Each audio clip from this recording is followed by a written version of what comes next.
Hi guys, welcome to Burningmonkey.net. So in this episode, we've basically got this entire thing, the 2D portion, complete.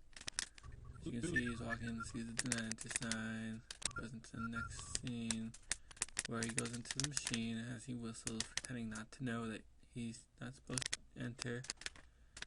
And then we have this scene here, and the rest of the scenes, until he gets to the flattened portion of it. So this is 3D, this is 3D, this is 3D, this is 3D, until he goes and he splashes into the wall, at which point he says no, and then he's back to 2D. So as soon as he hits that wall, then he's back to 2D, and then it ends. Right? So for that portion, I'm going to be using Maya. So this is Maya. It's fairly complicated slash could be simple program, but for what we're gonna do is fairly simple. So the first thing is I'm gonna go to the polygons tool, or you can go to create polygons, and then we're gonna do a sphere, or you can just click on this little sphere here, and what you do is you just click and drag how big you want the sphere to be.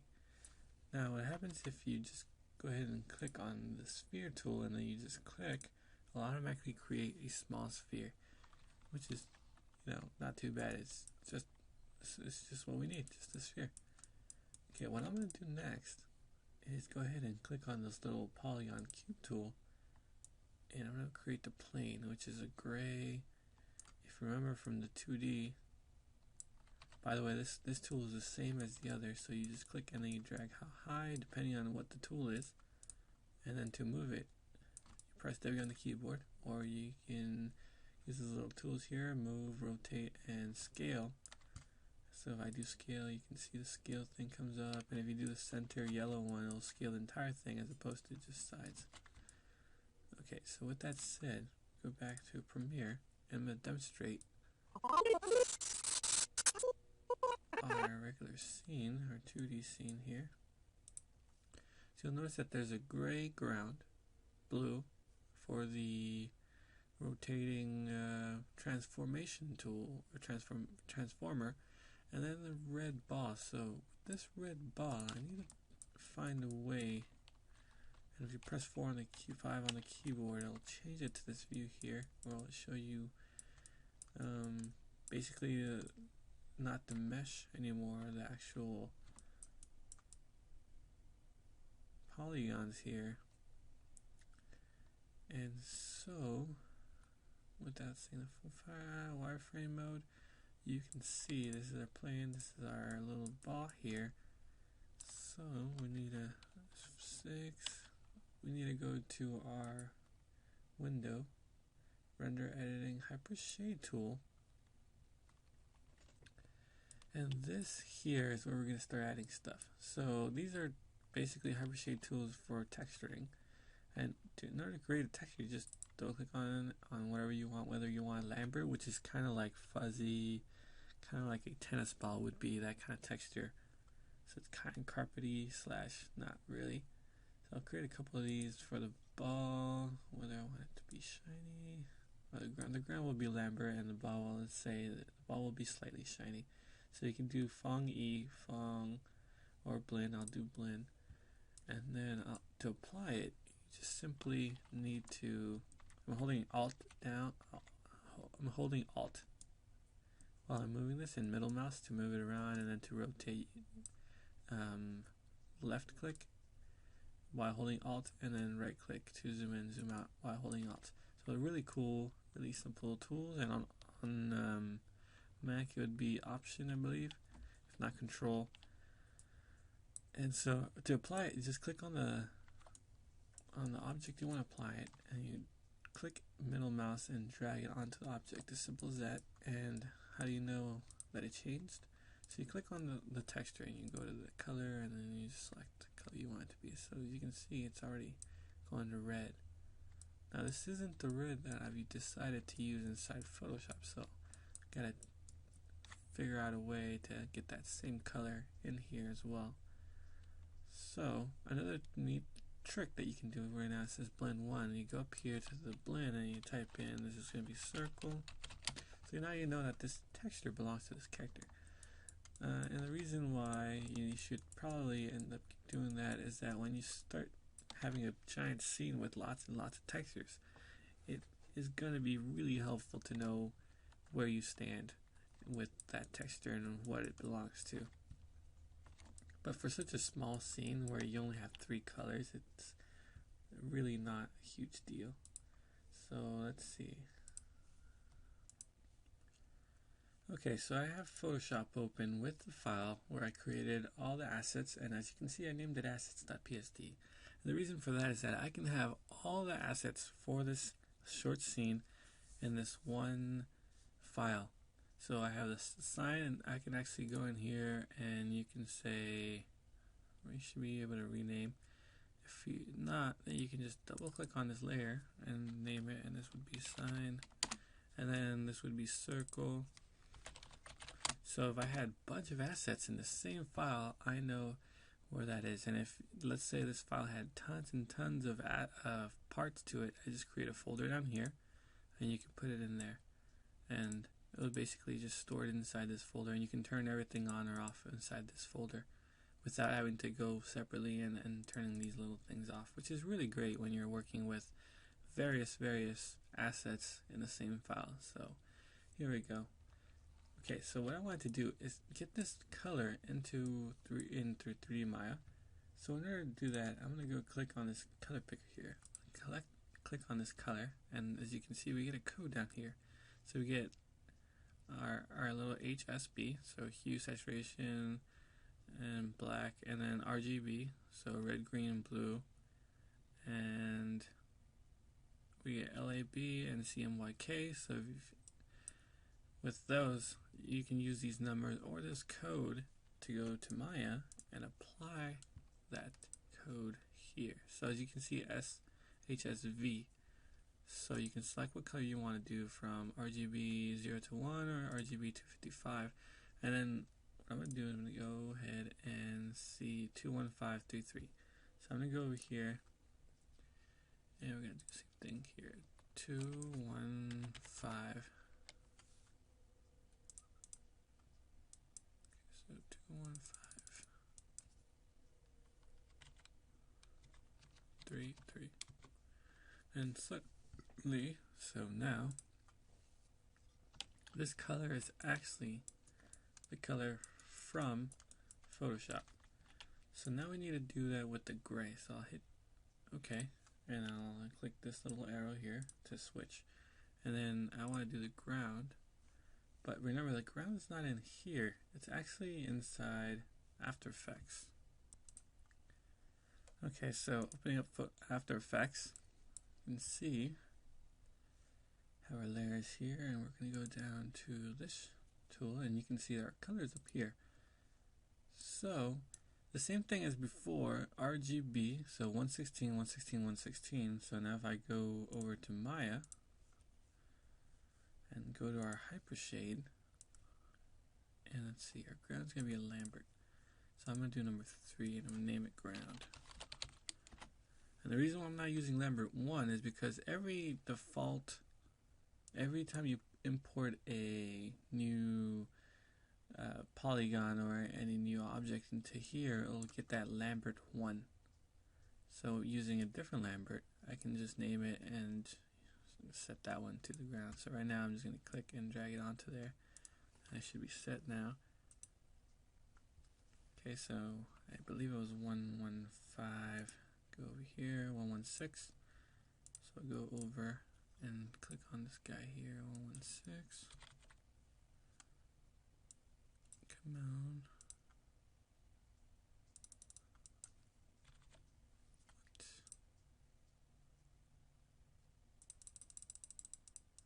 You can use these little notches to move one notch down or one notch up. So 16 there. Okay, so now that's accurate. And now the blue. So that's going to be Same thing here. Go up to the blue. And as you can see, once we selected a layer, it actually changes the color up here. So it's 00222. Okay, so now I go back to Maya. And this one will also be Lambert. So I'll just say, see, what was it? It was a transformation pool. Okay, and then 00, I believe it was 00. No, it was After Effects 00222. Okay, so we'll go here. No, yeah, actually, cool. 0. Okay, so 0, 0. I'm using RGB. Here we go. So 0, 0, 2, 2, 2. Okay, so maybe I didn't do this right. Color RGB.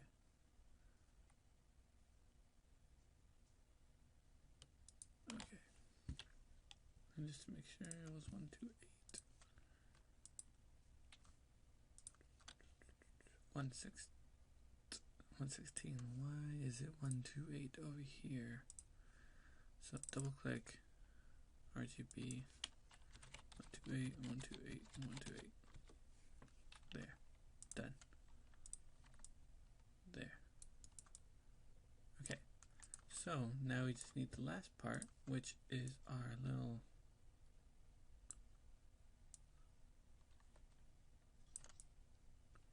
and then some of this has to do with going back into After Effects, no, Premiere Pro, and looking how high. So it's really not that high compared to the ball. So we're just gonna R on the keyboard to scale it down a size.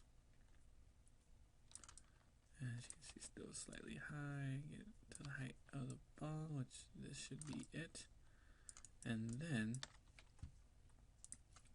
go back to our Hypershade and click middle mouse, drag this texture onto this polygon. And what I'm going to do is I'm going to go press spacebar on the keyboard, and it brings up this 4-view thing. Go onto this area, and I'm going to create a cylinder, which I'm going to use to rotate this object. So cylinder, and then slightly high, just a little bit.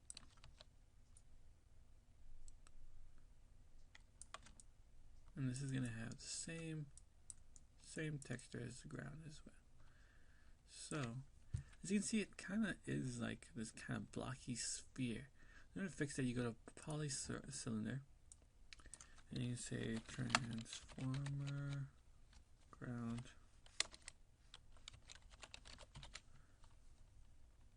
and then right here where it says subdivision axis, if you see this changing, it'll change the sides that it has. So it kind of starts making you think, wow, animation has just made a bunch of like little dudes. So what I'm going to do is I'm going to hold down, I'm going to press Control D or Command D, and it's going to duplicate. And as you can see, now what we have to do is we have to parent it to this guy here. So let's see, I'm going to try clicking one, then shift and click the other, and then shift click here and then P, and we'll see if this rotates now with both. Let's see. Alright, now I have the wrong there. Rotate. So yeah, that does work. Awesome. So click this and then shift click the other, and then shift click the thing you want to attach it to, and then press P, and it'll parent it so that the things that you clicked last will attach itself to that you clicked last. However confusing or simple as that is. Okay, so hit spacebar, and then I'm back to the full view. So now I'm going to go back to our Premiere Pro and checking this out. So basically it's going to spin for a while until some smoke comes out. So what I'm going to do is I'm going to show you how to animate in this. So this is pretty much just setting up the scene, setting up the characters, but now to animate, so you have this little time bar at the bottom here. And right now it's seeing a total of, you have a total of 48 frames. So we need to change that. I'm just going to do 600 real quick. And now right here, this little guy down here allows you to scroll all over to 600. The reason why they do that is so that you don't see a bunch of frames and you get freaked out. And you could also have them a little bit easier to see the frames, so it's not so hard to see all of these frames here. So as you can see, we're on frame 1 right now, and it says 1, and you're seeing a total of 24 frames at a time, and you can change that the more you click on this little box and you extract it. So you can actually see all 600 if you really wanted to. But right now it's good that we had the 24 for now. And then what I'm going to do is click on this guy. And in order to set the key, you have to press S. So at first frame it's going to start there. And then we're going to spin. It's going to be spinning. Right now it's kind of spinning fast. So I'll say every 12 frames I'll do that much. And then see it. You can see it as it spins. So right now, I think you should rotate slightly more. Okay, so that's a lot better. And then we'll go to 24. There, and then now we have this. So now when we hit play here, we'll see what it actually looks like. So it's not that fast, but it's also not that slow. So it's passable. Okay, so now this is where the fun begins. So we have 1, 12, 24. So every 12 frames, we have to move over.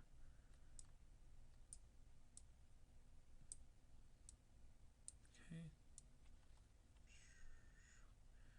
And the one thing you want to do is to remember which direction you're spinning at.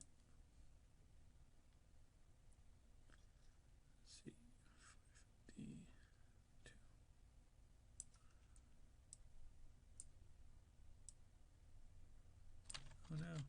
So you can see what happens is if you click in the middle, you can actually shift the entire thing, and then you'll have this weird rotation, unless that's what you plan to do. So I didn't plan to do that. I actually planned to do just a horizontal rotation there, and here,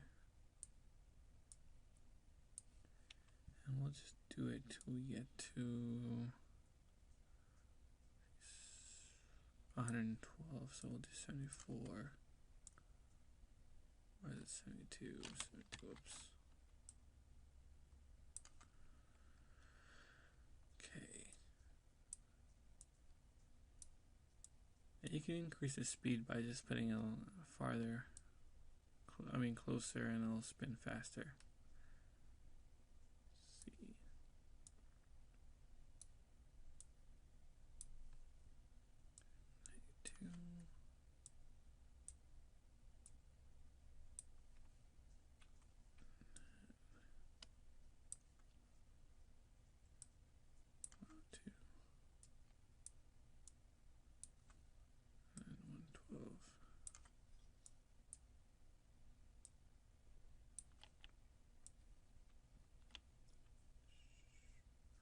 Alright, and now to actually see that play, you can click on this little guy. I'll go to the beginning or to the next available one. So you can see it's going to where our keyframe is. And the keyframe really is just a little red marker here to demonstrate where it's at. And if you want to go back to the beginning, you just click here, and it even tells you right there, go back to the start of the play, and then play this, and I'll go. And I'll loop, of course. Okay, so let's say this is what we wanted, and we wanted to render it. We can actually render it right now, but the thing that we forgot to do is to create a camera that's going to track, or that's going to be rendering from this camera. So, and by the way, you don't really need the camera to render. I believe you can render custom, like left right or this perspective view. But we want a camera, so we're going to go down to rendering, and here's a camera, create camera, and you can see it automatically put it there. So you get this little this little funny 3D looking camera here. And in order to see what the camera sees is to go to view, select camera, no, actually you go down to, let's see, I believe it's rendering, panels, there you go, panels, and then camera 1. And then right now it's in wireframe mode, so in order to get rid of wireframe mode, you go down to smooth, and then down here, let's move this camera to where I want it to be.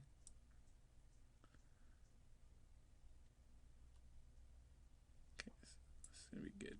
And as you can see, this blue is slightly thicker than what it was in Premiere Pro.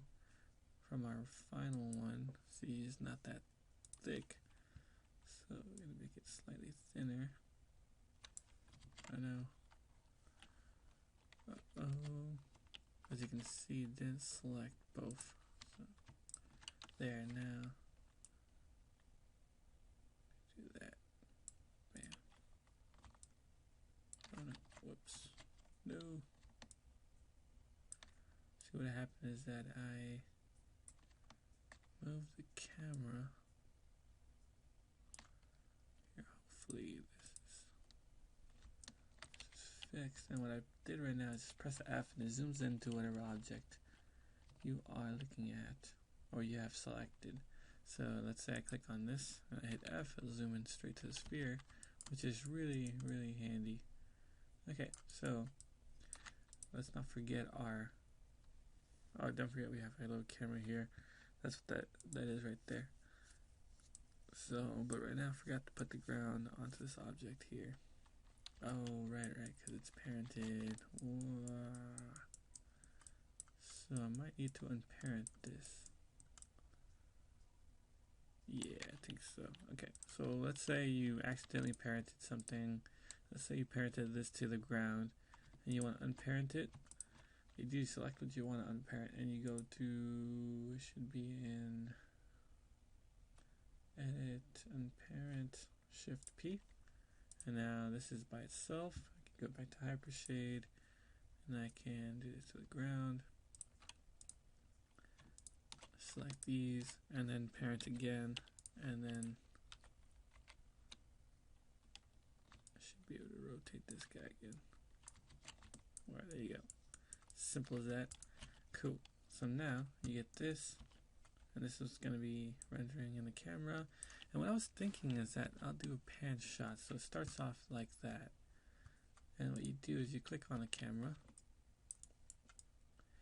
So this is going to be keyframe, so press S. And this is going to be keyframe 1. And when we get to, let's say, 42, it'll start to rotate.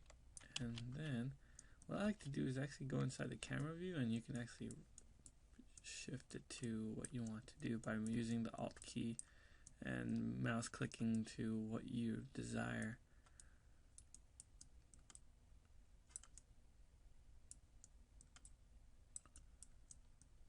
Something like that.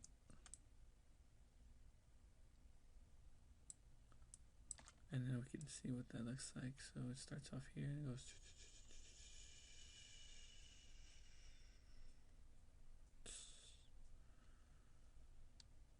So right now I'm only seeing one problem. So what I'm going to do is to keep shifting over. So 64.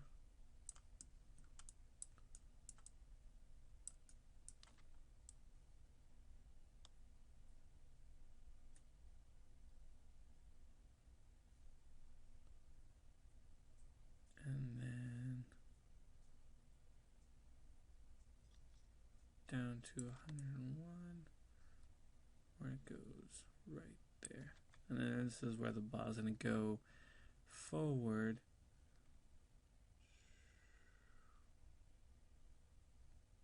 And be like, I'm a real ball. Okay, so there we go. And now the only thing that I'm seeing is that we're going to get this kind of like this edge that's going to be cut off. So go and click on the ground surface and scale that out. And then I can remove this. And again, zooming in here, I can pick this so that's right where it needs to be. I go over here and I go to the camera view actually, and then you can see that no longer are we getting that clipped edge. Yeah, cool. Alright, so let's say this is what we want to render. This is your final render, your final scene, and it's ready to render. You click on here to preview what that render looks like, and you get this little quick preview. Or you can set your settings, and let's say you wanted to render an entire scene. So you have some options here.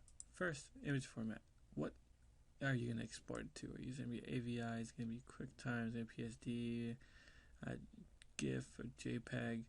So many options. Let's see, where is that? I believe I saw.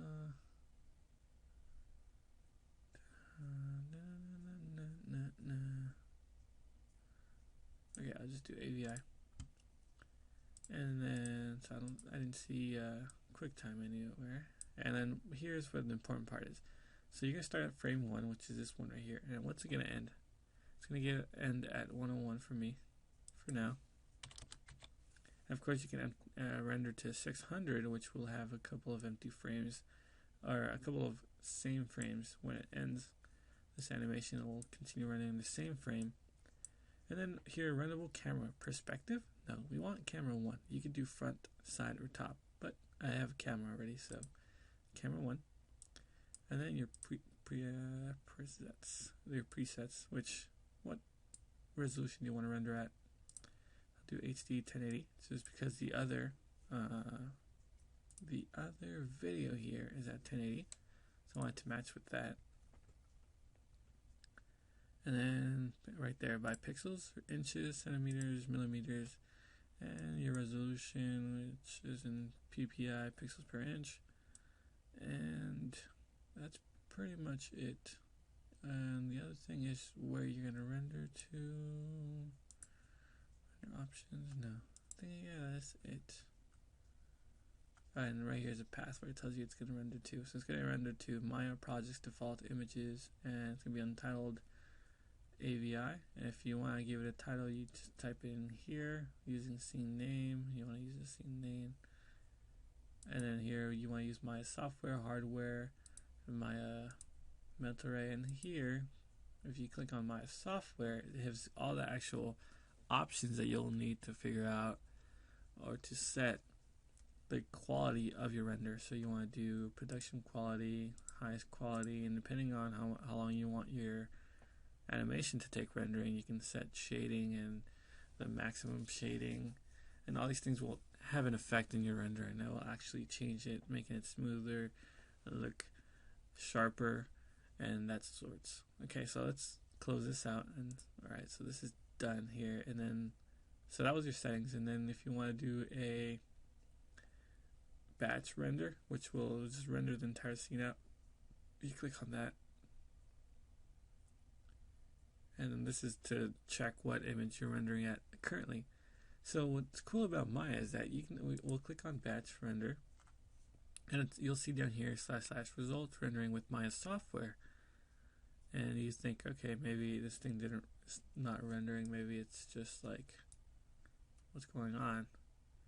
And what you'll start to see is percentage of rendering done. So every single image, it's going to render that single image and then compile it into entitled.avi. So it's really cool.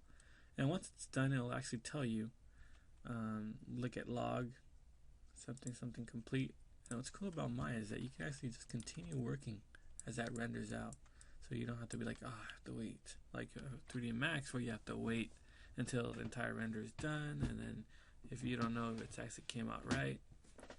So with this, you can just continue working like nothing, and then just set another scene for rendering. And let's see if I can see. No, it's not. This is the log. So if you look at the log, you can actually see what's going on in Maya, and at some point it'll say that it's done. So with that said, I'm going to continue working on this, and I will see you guys.